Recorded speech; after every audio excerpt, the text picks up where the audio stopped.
We are neither nutritionists or medical providers. The topics discussed on this show are from our own research and experiences. Please consult your medical provider before attempting anything discussed on this show.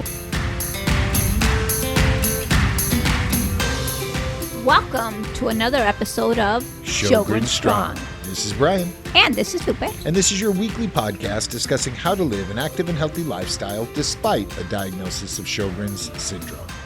We are so excited to welcome Stephen Taylor of the Sjogren's Syndrome Foundation to our show. We had the pleasure of meeting Steve last year at the 2018 LA Walk for Sjogren's, and we're thankful to have him on the show to learn more about what the Sjogren's Syndrome Foundation is doing. But before we get to that, let's learn a little bit more about Steve. Brian? Stephen Taylor is the President and Chief Executive Officer of the Sjogren's Syndrome Foundation, SSF. Since joining the foundation in 2003, Steve has focused on making Sjogren's a household name and ensuring that Sjogren's patients receive a prompt diagnosis and proper care for their disease. Steve's primary focus over the past 10 years has been on increasing the foundation's income resources while energizing patients and their families. Steve and his staff have been able to launch such initiatives as the development of the first ever clinical practice guidelines for Sjogren's, which gives physicians a roadmap on how to treat, manage, and monitor their patients. In addition, the SSF has also launched an international clinical trials consortium with a goal of getting a treatment developed for Sjogren's. In 2012, the SSF launched their largest awareness initiative ever in the support of the goal to shorten the time to diagnosis of Sjogren's by 50% in 5 years. When launched, it took nearly 6 years to receive a proper diagnosis of Sjogren's, and at the end of 2017, the SSF announced that it exceeded its goal and it now takes 2.8 years to be diagnosed. In 2019, Steve was named chair of the board of directors for the National Health Council, NHC, a nonprofit association of health organizations. Its members are national health-related organizations, including leading patient advocacy groups such as the American Cancer Society, the Arthritis Foundation, and the American Diabetes Association. The NHC focuses on changing the landscape of healthcare delivery, research, and therapy development. Steve is proud of his leadership role with the NHC as it places Sjogren's alongside more well-known diseases, helping to expand the credibility of Sjogren's. Prior to joining the foundation, Steve was with the American Heart Association for over 8 years, and he started his career with the American Cancer Society. Steve has a bachelor's degree in political science from Boston University and received his executive MBA from Auburn University in May of 2013. He resides in Northern Virginia and is a proud father of 3 sons, Jack, Owen, and Austin. Welcome, Steve. Stephen, thank you for coming on the show. How are you today? I'm very good. Thanks for having me, guys. We're excited. We are super excited to have you with us here. We've outlined a couple of questions for you, and I first want to start off by talking about the clinical practice guidelines that you were instrumental in getting out. How well, I guess we should start off with, can you explain what they are and how well are they being received by the medical professional? Sure. Well, absolutely. And first of all, thanks for having me today. I'm excited to talk about the advancements that we're making for Sjogren's patients, and I'm hoping we can cover a wide range of topics today in the time that we have. But a very important project that the Sjogren's Syndrome Foundation took on a couple of years ago was developing the first ever clinical practice guidelines for the treatment of Sjogren's. As some of your listeners probably know, there's never been guidelines for Sjogren's, but many other diseases have guidelines. For example, hypertension, lupus, rheumatoid arthritis, diabetes, etc. And what clinical practice guidelines are a roadmap for physicians, treating physicians, to use as a guide for what they should be doing with the patient to help manage and monitor and treat the patient with their disease. With our disease, as you all know, Sjogren's is very complex, and there's so many various issues with the disease that we have to break down our guidelines into the various manifestations of the disease. What typical great guidelines are peer-reviewed guidelines that have been voted on by peers in certain specialties to agree to the guidelines that we're suggesting. Not very many patient organizations take on this challenge because it involves hundreds of clinicians that you need to recruit to help write the guidelines, and then many to help vote on them so that you have a consensus to what we've decided is the guideline. If you do this process correctly, it's called a Delphi consensus model. It can then be published in peer-reviewed journals, trade association journals for specialties like rheumatologists, dentists, ophthalmologists, optometrists, neurologists, oncologists, etc. So if you do the right process and you use a Delphi consensus model, and you have certain methodology done to your guidelines and how you came up with your decisions, you then can get peer-reviewed. And then they're looked at very highly and highly regarded in the medical community. So our guidelines, we followed all those policies and procedures as we started our guidelines program a couple of years ago. And our first three guidelines out of the gate in rheumatology specifically were how to treat fatigue, inflammatory musculoskeletal pain, and then the use of biologics to treat the disease. Those were the first three we tackled. We had a committee for each different category of about 8 to 10 rheumatologists to help write the guidelines. And then we went out, as I mentioned, out to 75 rheumatologists to help vote on those guidelines. In addition, at the same time, we started dry eye guidelines as well as dental caries prevention, how to prevent dental tooth decay, basically, in patients. And those guidelines were also written by dentists and or eye care providers, usually in the two different guidelines, and then voted on by their peers as well. All 5 of those have been peer published and reviewed and endorsed by different trade associations for doctors. And they're available on sjogrens.org on our website for people to download and bring to their doctors. And they've been highly regarded in regards to what the doctors think of them because of the peer review process. I think if a patient organization just came out with guidelines and said, so-and-so should do this, doctors wouldn't listen to it as well. So to have physicians, peer groups, write them and endorse them along with the patient voice and the patient view from our organization was even more spectacular because we were able to make sure the patient's voice were heard in the guidelines while using the doctors and their credibility to come across strong in the community. We've now moved on to additional guidelines, which we're very excited about. We are getting close to publishing pulmonary guidelines on what to do for lung complications with the disease, something that we don't talk a lot about, but people need to be aware of, the serious lung complications that can be life-threatening or just life-challenging for our patients, such things as pneumonias and bronchitises, interstitial lung disease. So those guidelines are getting closer. And then we're working on vasculitis guidelines, lymphoma guidelines, and 2 different types of neuropathy guidelines and cognitive functioning guidelines in regards to how the disease is affecting cognitive functioning. So we're really excited about the new sets of guidelines because they're going to really delve into some of the areas that are very important to our patients because doctors need to know how to watch for them. And what's interesting about those new guidelines is that we are able to involve specialists that treat those various areas. So, for example, our pulmonary guidelines have 50% of rheumatologists on the committee to write them, along with 50% pulmonologists. And they're able to share their best practices from both the pulmonary clinic and or the rheumatology side and come together on these guidelines. So rheumatologists will know when to refer out to a pulmonologist, and a pulmonologist will know when to involve a rheumatologist if they see a patient that hasn't been diagnosed yet with Sjogren's. So, and the same with lymphoma. Oncologists are involved along with rheumatologists. So very excited about it, and it really is a game changer for Sjogren's patients long term.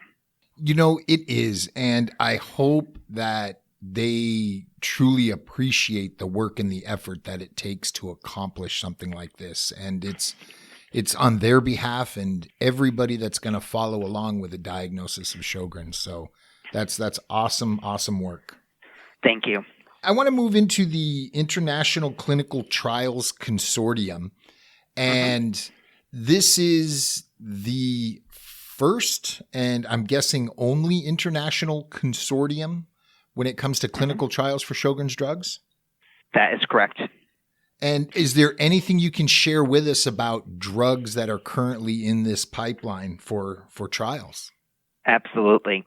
So I'll back up a little bit, and I could have done this before the discussion around clinical practice guidelines, but at the Sjogren's Syndrome Foundation, we have kind of a 3-prong approach to how we look at how treatment for patients is vital to what we're doing. First is getting patients diagnosed correctly, and we worked, as you know, on increasing the time and speed to diagnose Sjogren's, and we'll probably talk about that a little bit later. But we knew once they were diagnosed, we needed to have a treatment plan for them. And that's what Clinical Practice Guidelines does. The current treatment roadmap with what's available currently on the market. At the same time, we know we need to be working in advancing what's available for patients to treat them, because right now we don't have a drug for Sjogren's.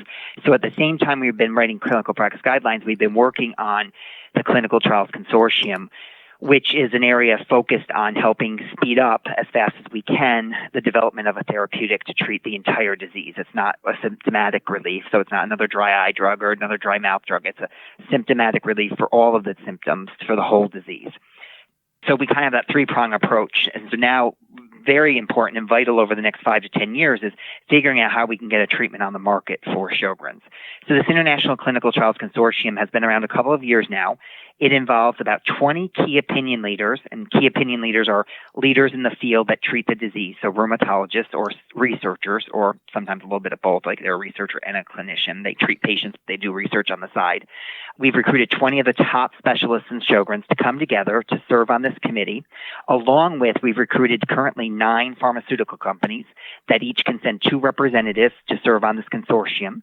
We meet 3 times a year with the company's representatives and the key opinion leaders to see what best the Sjogren Syndrome Foundation can do to speed along trials, but also to represent all of the organizations that are sitting around the table. So what priority should we do as an organization that's going to help speed along clinical trials? So a few things have happened over the last few years since we started this consortium. First, we have more members, more corporate pharmaceutical companies coming on board because there's such an interest in the disease space. They know there's a need from the patients, that we need a drug on the market for the disease, and we have all the large pharmaceutical companies pretty much interested in some type of pipeline to develop a therapeutic. From there, their one priority was for the Sjogren Syndrome Foundation to meet with the FDA, and we've done that already twice. We're going to be doing another meeting this fall with the FDA to make sure the FDA is ready and able for when a drug company comes forward with a potential drug, and what we can do to help educate the FDA on the disease itself from a nonpartisan, if you will, group. So can we bring our doctors in to make sure the people that are reviewing these drugs understand the disease? Can we bring in the patients to educate the FDA so they're ready and they're understanding what the drug could mean to a patient rather than just hearing the results from the trial? And so we're working with the FDA on that regard. Plus, we're working with the FDA on making sure that the pharmaceutical companies have some guidance on what they should be testing for in their drug. So at what they're called clinical endpoints. What should the drug be improving? What will the FDA approve as a drug if they show XYZ? And so we've been working with the FDA in our meetings, have very good discussions around what the FDA would be willing to approve. Is it just an increase to better fatigue? Is it around joint pain? Is it a multiple of things? And so we're working with the FDA, making sure the patient voice is heard, but also we're getting the information to make sure the companies know what's going to be the most fastest way to get a drug on the market for our disease. In addition to that, we've done additional programs to help train clinical investigators who are doing these clinical trials and training them on how to score the severity of a disease in a patient so that all companies are scoring the same way. So in the past, some companies score certain ways and other companies score a different way based on who trained their investigators. So the Sjogren Syndrome Foundation actually developed an online training portal to train all investigators the same way, so that if you're at one company or another company, you're scoring the same exact way no matter what company you're working for. And when I say working for, that means a doctor in the field who is currently doing a clinical trial for XYZ pharmaceutical company. So we've worked on that as a major priority because they felt that that was a big area that was lacking, was standardization of training for clinical trial investigators. We also help with recruitment for patients to make sure patients know about these clinical trials. And I think one of the really important things that we've done, which might sound trivial to some, is making sure that these clinical trials are in the right locations, that they're doing them in sites that actually have Sjogren's patients rather than just sites that the company might have known this doctor and the doctor says, oh, I have Sjogren's patients, but they don't really have the sick Sjogren's patients. They don't have the ones that stayed with them for years because that doctor might have not cared about Sjogren's before. So we're directing these companies to go to doctors that have huge patient populations, that have shown willingness and appreciation for the disease, and that these doctors really care about the disease. Now, they have to be able to do clinical trials, so that means they do have to have some difference than just a regular community rheumatologist. Not every rheumatologist does clinical trials on their sites. So we are limited in which rheumatologists we can refer in that regard, but we want to make sure that these companies are choosing rheumatologists that really know the patient population and have the patient population. Because if we can fill these clinical trials faster, that means it shortens the time for how long trials will take. So we're working on that. And in addition, we've worked on many other areas in clinical trials, in design of clinical trials. For example, what is a patient willing to go through to do a trial? Are they willing to drive 2 hours? Probably not. Are they willing to drive an hour? Probably. Do they need to go in every week for blood draws? Or can a company send someone to your home to do the blood draw every week so that you only have to go to the doctors every 2 weeks for the clinical trial? What other things? Do you have to go off your background medication? Can you stand your Plaquenil? Can you go off your Plaquenil? Can you keep taking Restasis, Evazac, Salogen, methotrexate, whatever it might be? What can you stand, what you can't, and making sure the companies know how important and vital those things are to maintaining a person's life. And some companies have been able to leave patients on their background medication while on the trial. Now, some can't because their drug is, for reasons, they can't stay on certain drugs, and that's understandable. But some companies, because we've met with them and patients went with us to those meetings, they heard them and they went back. And one company in specific I know went back and realized very quickly, hey, we can leave patients on A, B, and C. D, they can't be on, but A, B, and C. But originally, before we went to meet with them with our patients, they were going to make them go A, B, C, and D. And because they heard what the patient said is, I can't live without my X drug. It will ruin my life. I could never do the trial because I need to have some baseline of normalcy before I enter the trial. And so they went back and figured out what they could do. So having the voice of the patient involved with these pharmaceutical companies is critical because they need to hear what it's like to live with the disease and what it's like to be in a clinical trial and what you, the patient, want in the end of the day to treat. You know, another dry eye, dry mouth drug isn't going to work. We don't need any of those. We need a drug for all of the disease, fatigue, joint pain, cognitive functioning, all those symptoms. And so that's what we're working on in this clinical trials consortium. And what's amazing is these pharmaceutical companies really do appreciate and want to hear from the patients, but even more importantly, they want to share with each other on this clinical trials consortium and talk to the 20 key opinion leaders so that they can make sure that they're speeding this along and that they're doing the right thing for the patients. And I have to say it's been rewarding for us, and in the long run will be rewarding for patients, absolutely. You know, as somebody who doesn't have Sjogren's but is in a supportive role for somebody with Sjogren's, it really makes me feel good that somebody like you and the people involved in your organization are out there advocating and pushing and doing everything that they can to help. And that's awesome work, Stephen. Well, thank you. I appreciate that. You know, and I don't know if people know my personal story, and they might have heard it in the bio, but my mom is a Sjogren's patient, and when I interviewed for this position 16 years ago now, we were a very small organization. There was only 3 staff. Now we're up to 15 staff members. But there was only 3 staff, very small organization. I came to the interview and I said, you know, my number one priority was research to uncover and unlock the mystery of Sjogren's. And 2 was finding new treatment options, because even 16 years ago, there was even less options. Now there's more over-the-counter products, et cetera. But the idea of a therapeutic for the whole disease, so my mom didn't have to suffer along with all the many, many other Sjogren's patients that suffer, was a priority for me. And then awareness, so that people didn't feel alone with this disease. And I think we've come a long way. We still have a ways to go. And I can't thank enough the physicians and the patient volunteers and the caregiving volunteers like yourself, Brian, that volunteer around the country to help us. You know, we only have 15 staff, but most companies and other organizations we work with think we have a staff of 100 because of all the amazing volunteers coupled with our staff. And we've come a long way. Still a ways to go on things, but I'm very proud where we've come so that patients don't feel so alone. And I'm hoping today's interview and the things I've been doing over the past couple of years are giving some patients some hope, because I want patients listening to know that our staff is here every day fighting for you, and that there's definitely hope on the horizon for sure. We really appreciate everything the foundation is doing. It's awesome. We appreciate all the support groups because we get a lot of information from them. Absolutely. You know, we can't do everything. Obviously, as an organization, we're limited on either funds or on staff size because of what we can handle. But one thing we're always open to is new ideas. So it doesn't mean we can implement the idea this year, but putting a bug in our ear about something that's important to patients is always good. You can send an email. You can send a letter to our office. I see almost every email, almost every letter that comes in that has an idea. It percolates in my mind, and it might take a while to make something happen. but you never know when you plant a seed how it will grow. And so we surely want to be open to as many ideas from as many patients as we can. We're trying to definitely attract and have availability services and resources to just about any type of patient that's out there as best as we can. And I know we'll probably get to that in a little while. But we're definitely open for ideas, criticism, and other things because that makes us all grow and get better. Absolutely. Definitely. I have a question. How were you able to reduce the time of diagnosis by more than 50%? Mm-hmm. Well, that's a great question, and I appreciate you bringing it up because we're very proud of our accomplishment of reaching that goal that we set. So back in 2012, the Sjogren Syndrome Foundation set a goal to reduce the time to diagnose the disease by 50% over 5 years. And so what that meant is we had a baseline that it took almost 6 years to get diagnosed with Sjogren's in 2012. And so we knew we had a lot of work ahead of ourselves to reduce that time. And so we employed a number of tactics to really focus in on this.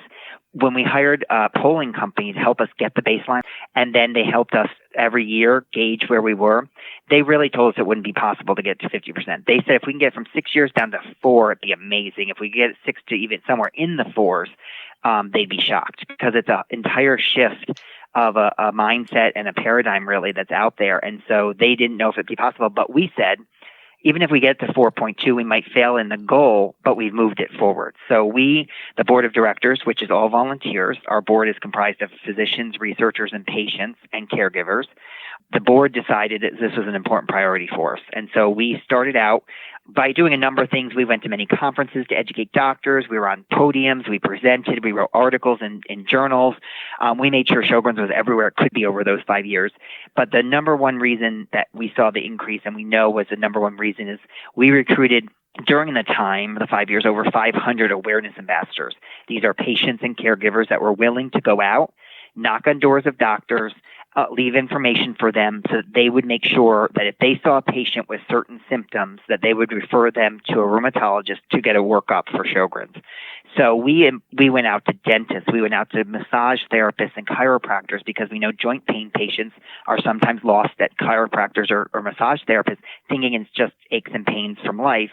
And those doctors don't know it could be a systemic disease, and they should tell the patients, hey, do you have a dry mouth and a dry eye? Do you have any other symptoms on this list? You might want to talk to your primary care or a rheumatologist because maybe your aches and pains aren't just from regular life.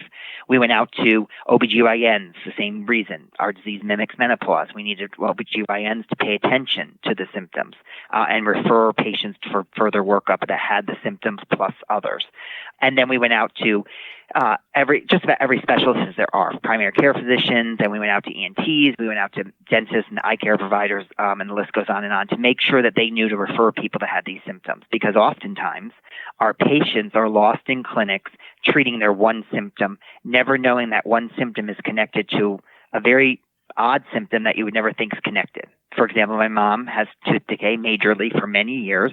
No one ever connected that with her joint pain or her fatigue because who would think tooth decay is connected to fatigue? You wouldn't even connect it. You think they're totally separate. Your dentist is taking care of your tooth decay. You never mention that to your primary care doctor.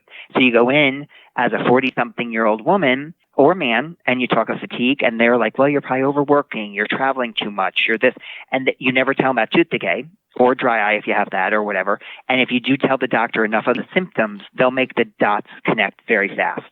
But it's oftentimes we forget those symptoms that are being treated by other doctors when we go to the primary care. So educating the doctors on referring these patients to a rheumatologist or a primary care physician, for that matter, to get worked up for Sjogren's was critical to moving this forward. And we saw this time go down and down and down and down. And at the end, we were very proud to announce 2.8 years was the current time to take to get diagnosed with the disease. And when I started here 15 plus years ago, it was over 10 years to get a diagnosis. So we've come a long way, but in these 5 years, we've made a huge, fast gain to get down to 2.8 years. So thanks for bringing that up, Lupe. I appreciate that. That's awesome. Sometimes you go to the doctor and they always say, oh, you're not as young as you used to be. That's what they always say. Yeah, unfortunately. Yeah. Because of the time to diagnosis being cut by more than half, is there anything being done to connect to the younger patients? Great question. And so sometimes, patients don't know about the things that we're doing for that population specifically. And so I appreciate the question. because there is a number of things that we are doing for what we call the patients in their 20s and their 30s. Although one thing we have for every patient, no matter what their age is support groups. We have 65 active support groups around the country. Anyone's invited to those, from teenage years all the way up to whatever age you are. You can attend a support group in your area if there is one. We have them in most metropolitan areas. There's 65 in the country, as I mentioned. But specifically for those in their 20s and 30s, we did start a Facebook group for the patients' 20s and 30s. And there's also about 3 or 4 conference calls we hold a year for patients in their 20s and 30s. It's run by a wonderful patient in her 20s out of New York City. She handles the calls. She handles the Facebook group. She talks to patients when they're first diagnosed. They can call her. If people call our office, we can put them in the system and flag them as a person that would like to be invited to those meetings for 20 and 30-year-olds. And we don't often know who is in their 20s and 30s unless they tell us specifically on the phone. We don't collect birth dates, so we don't know who they are. So if you're in our system and you get our newsletter already and say, why didn't I get invited to that meeting? We don't know you're 20 or 30 years old. So please call our office and make sure you tell them that you'd like to be invited to the next 20 and 30-year-old support group meeting. That way you'll be on there. And it's a great service. We also host a luncheon every year at our National Patient Conference for that patient population so that they can meet each other, have a lunch in a private room, share what's happening in their life. Because as you can imagine, Lupe, if you're at different ages with this disease, if you're 50 or 60, you're looking at different parts of your life than if you're 25 or 35, where 25 and 35-year-olds are looking to get jobs after college, get married. Can they have kids and raise kids? Will this disease affect that? What do they have to watch for pregnancy?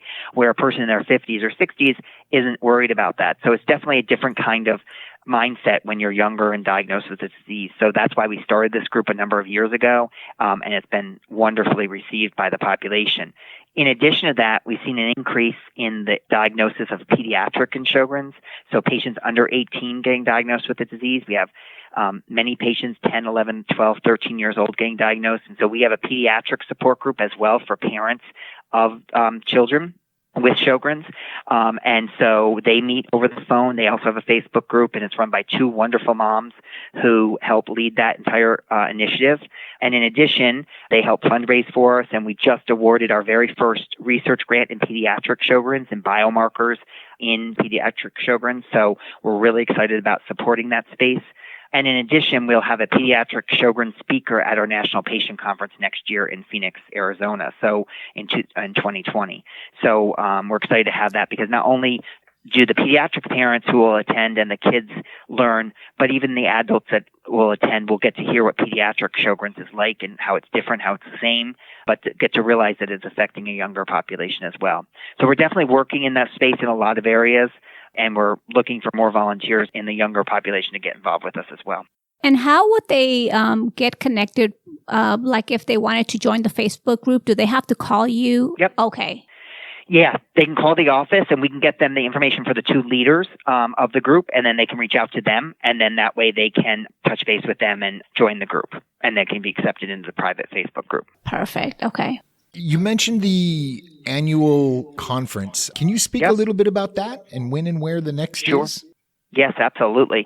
So every year we have an annual patient conference. We rotate it around the country, all over the country. Last year we were in Boston, Massachusetts area. We've been in Philadelphia the year before that. We've been in Tampa and Chicago, and we've been on the West Coast, San Francisco and San Diego and Seattle. So we're coming back out west, and we'll be in Phoenix, Arizona on April 3rd and 4th. It's a 2-day conference, starts Friday midday, goes all night till Friday evening with an awards dinner and a keynote speaker. And then it goes all day Saturday till about 3 or 4 o'clock on Saturday. We'll probably have about 10 to 12 speakers at the conference covering a range of symptoms and complications with the disease. We always have a wonderful doctor to do an overview of the entire disease to kick it off. And then we'll always have a special section on dry eye and dry mouth. And then we'll cover who knows what other topics we'll have next year. I know we're trying to get a holistic speaker about alternative and holistic treatments mirrored with traditional treatments. We've had a speaker in that before, but we want one back again if we can get one. We might have one on fatigue or internal organ involvement, et cetera. And it's open to anybody, member or not member of the SSF. It'll be on our website in a few months with the agenda, and it'll also be promoted in our newsletter as well. And we usually have about 500 patients there. And I think what most patients benefit, besides the amazing speakers, you'll leave with all the PowerPoints of the speakers and you'll get to hear them ask questions. I think they leave with a sense of being in a room of people that understand them is what I often hear from the patients. They get there, they get excited to see that, usually they come not knowing there's 500 people going to be there. They think there's going to be 100. And when they get in the room and realize it's 50, 60 tables of people, they really realize, wow, I'm not alone. And then they get to meet people, all different ages, sizes, everything from all over the country. We usually have about 30 to 40 states represented. People fly in from all over, no matter what state we've been in. We usually have 35 to 40 states represented. And we'll even have people come in from outside the U.S. Last year we had people from South Africa and Europe and South America attend our conference. And it's just a great way to see other people that look like you and have the same complications as you, and you're not alone. So it's, besides the wonderful education you get that camaraderie and meet some new friends as well. So watch our newsletter and watch our website for more information about that conference. I think that's the best part, to meet people with the disease, because I believe that probably 99% of the people that have it, they don't know anybody who has it as well. Mm-hmm. It is. So, it's a little bit of a lonely disease because you get diagnosed and is this weird disease spelled with a J, umlauts over the O. You go home, you mention it to your sister, your mother, your husband, your wife if you're a male, whatever age you are, your mom, your dad, and they've never heard of it before. And you kind of feel a little weird, like you have this disease that all of a sudden connects all the dots. You feel a little relief that you have a diagnosis now, but then you go home and no one's ever heard of it. And you think, oh my goodness, what is this disease? No one's ever heard of it. I never heard of it. And then you just kind of feel alone. Then you think, well, maybe these people that have this are weird. And then you don't really know until you get around people and you realize that you're just like everyone else that has this disease. You're no different. It just happened that you ended up with this. And I'll never forget a young lady I met in Phoenix. She came to our walk. We had a fundraising walk. We have about 10 of them around the country. And she was sitting in the food court and she was crying. And I went over to her and she was in her probably late 30s, early 40s. And I sat down and her friend was with her who was around the same age. I didn't know if they were patients. I didn't know which one was a patient, if they were. And I sat down and I said, are you okay? And she said, yeah, I'm okay. And her friend said she was diagnosed with Sjogren's in the last 6 months. And I said, oh, wow. I said, okay. And so I said, what can I do to help? I told her who I was because she was so upset. And she said, well, my friend made me come to the walk. I didn't want to come because I didn't want to be trapped with weird people that have this disease. And I said, well, wow. I understand, but she never met a patient before. And I said, well, have you ever been to anything? She said, no. And I said, can I ask why you're crying? She said, I'm crying because I realize everyone here looks like me and no one's different. And I'm not like, I thought maybe I'd come to a walk and everyone would be handicapped in wheelchairs or walkers and I would see this horrible future for myself, or I'd see people that were very weird and not look like me. And she said, I just started crying. It was overwhelming to realize everyone around here pretty much looks like me, acts like me, and we just got diagnosed with the disease, and it made me feel such relief that I wasn't alone. And that was probably 10 years ago in Phoenix in the mall that we used to hold the walk at, and I never forget that woman ever, because it just realized how important that part of even a fundraising walk was to patients. It wasn't about the funds. It's not about the money. It's about connecting people so that they don't feel alone and that they know this disease. There's people out there fighting for them, but there's other people that have it besides themselves. That's exactly why we started doing the podcast and created the Instagram and Facebook, to let people know that they're not alone. And a lot of people, when they're recently diagnosed, they actually reach out to me via private message and they are all in a panic. So, yeah. I do what I can to help them out. Yeah. And, we have over 200 volunteers that take phone calls from patients. So if they call our office, we can connect them to people maybe in their same area code or at least same state. Usually area code, we have so many, but and they can call them and talk to them so that they feel there's someone a couple towns over, at least to start to meet that have the disease. They can give them some local recommendations, etc. But yours and Brian's service that you do, Lupe, is amazing because they can hear podcasts, get to hear from different patients, experts about the disease, and then your willingness to talk to them and be so honest and transparent, Lupe, is critical to all of us helping each other the best we can. And I think you're right. Talking to another patient, having some hope from them, not feeling helplessness when they're diagnosed just by knowing there's somebody else out there that's a little bit ahead of them in this disease, meaning more educated, knows more, is a critical service. I've already thanked you both so much because your service has been wonderfully received, and we really appreciate Sjogren Strong for sure. And we appreciate you saying that. I think in the beginning for me, I was a little bit nervous to put myself out there like that, but it's been so positive. I definitely feel we did the right thing. Yeah, and I think it is a great point, Lupe.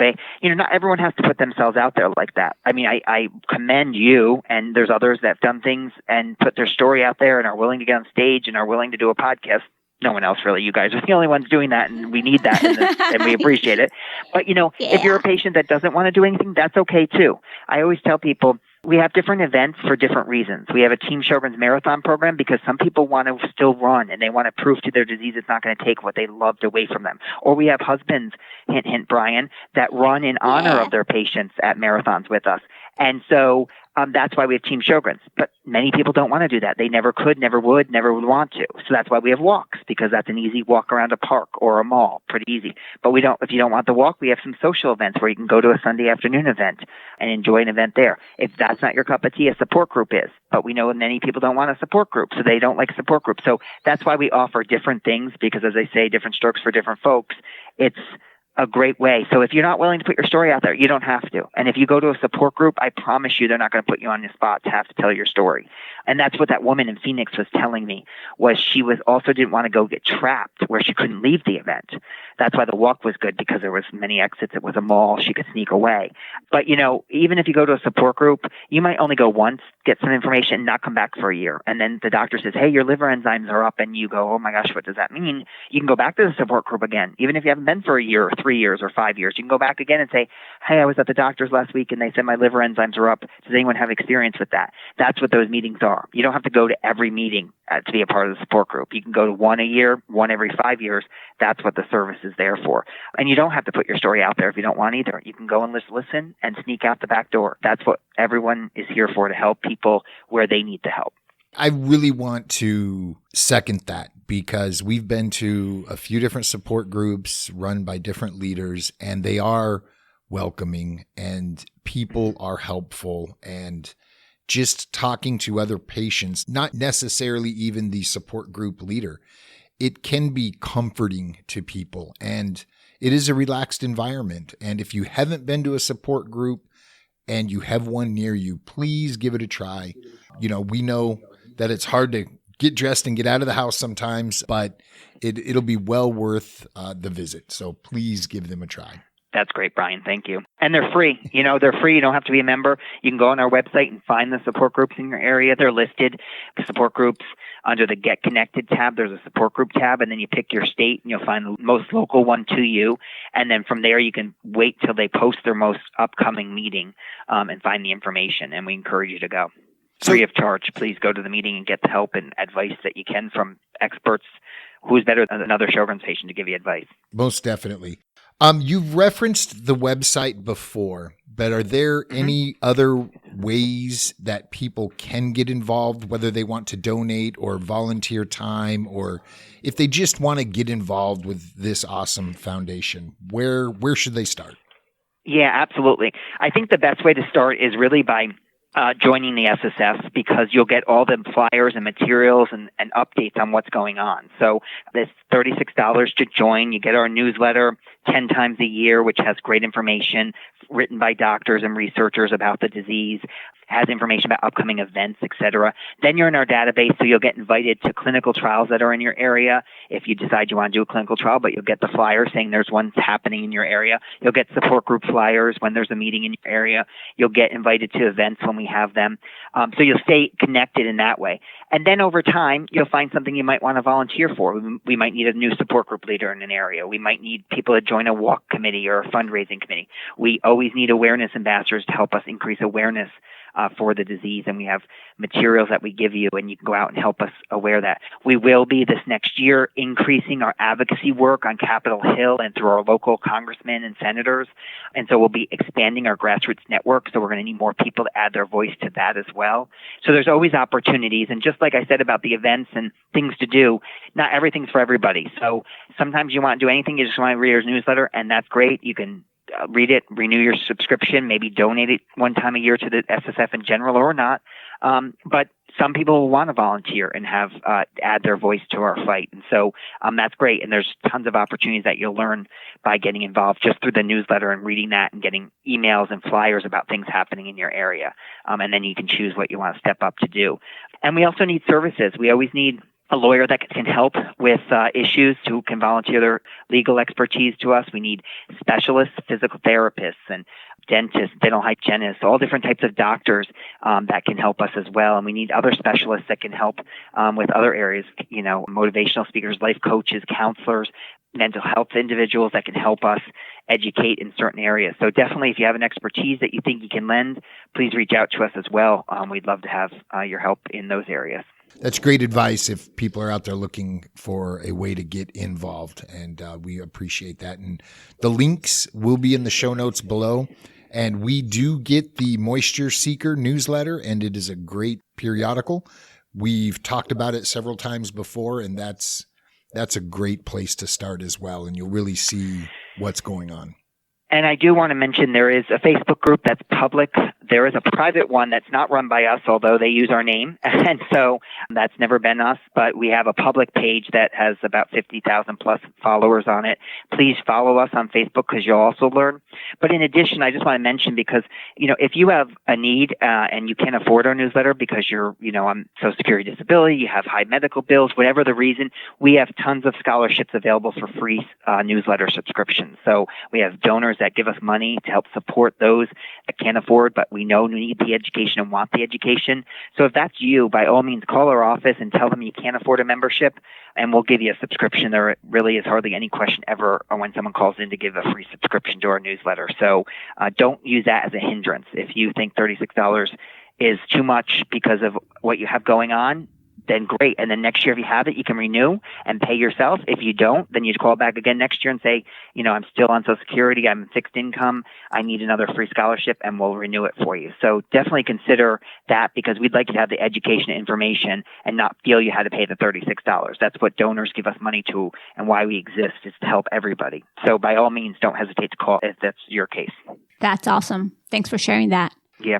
Well, as we wind down here, we want to give you the opportunity to leave with parting words to the listeners of Sjogren Strong. So if there's anything you'd like to close with, now's the time. We could go on, as you know, Brian and Lupe, for a long time talking about things we're doing in education and awareness and stuff. I usually like to end on, typically when I have a forum like this, is for Sjogren's patients who are listening, I mentioned already having hope, but also being proud of your thrivership and your survivorship with this disease. Thriving with Sjogren's takes a lot of effort, especially for some even more, and some are lucky and they don't have as serious side effects of the disease. But getting up each day and doing whatever you can, if it's from making lunch for your kids and getting them on the school bus, going to work if you have a job, helping support your family, your husband, your wives, whatever it might be, you're doing what you can, and you should be proud of that. Cancer survivors are proud of surviving cancer, but oftentimes people with chronic illnesses are embarrassed by being proud of surviving. Chronic illness isn't going to go away. It's going to be with you forever. Being able to achieve even the smallest milestone, you should celebrate that in yourself and never be embarrassed that you're suffering from a chronic illness. And people don't walk in your shoes, so people don't know what fatigue really is like with Sjogren's. If you don't have Sjogren's fatigue, you can't understand what fatigue is. Another person telling you to rest and take another nap is not good enough for fatigue. That does not work. They don't understand it. But we do at the foundation, and we're proud of you for being a thriver and a survivor with this disease. And just like a cancer survivor, you should be proud of that as well. And so we hope that you'll spread the word about the disease so people know about it and have heard the word Sjogren's, but also walk with your head up and being proud that you get up each and every day and do what you can, and be proud that you're involved in a community that really cares for each other, and get involved and find those people that can help and assist you through our organization and the support groups, etc. Never put your head down and feel embarrassed that you're a Sjogren's patient. You should be proud that you're doing what you can each and every day. So that's what I'd like to leave with the viewers, so that they know not only are we fighting for them, but they should be proud of what they're doing as well. That's great. Well, Steve, we thank you for coming on the show. We are looking forward to seeing you in the next couple of months at the 2019 LA Walk. Yes, I will be there on October 19th. Yes. That's awesome. Stephen, we again thank you so much for your time and helping explain what the foundation's doing to our listeners, and hopefully they're going to flood your call centers and subscribe to the Moisture Seekers at the very least, get involved with groups, jump on Facebook, and really tackle some of these issues with community that you guys are building so well. So thank you so much. Thank you to both of you for all your work. We appreciate Sjogren's strongest effort that you were all doing to help educate and bring people together, for sure. Thank you, Steve. That's awesome. Thanks. We are so thankful for the efforts of Steve and the staff of the Sjogren's Syndrome Foundation and want to thank all of them. It is because of their hard work and dedication that the time to diagnosis has been cut by more than 50%. And I am so happy to hear that they're working on drugs to treat the disease and not the symptoms. For these reasons and many more, we feel it's important to help support all of their wonderful efforts. And this is why we are going back to the LA area walk as a team and not as individuals like we did last year.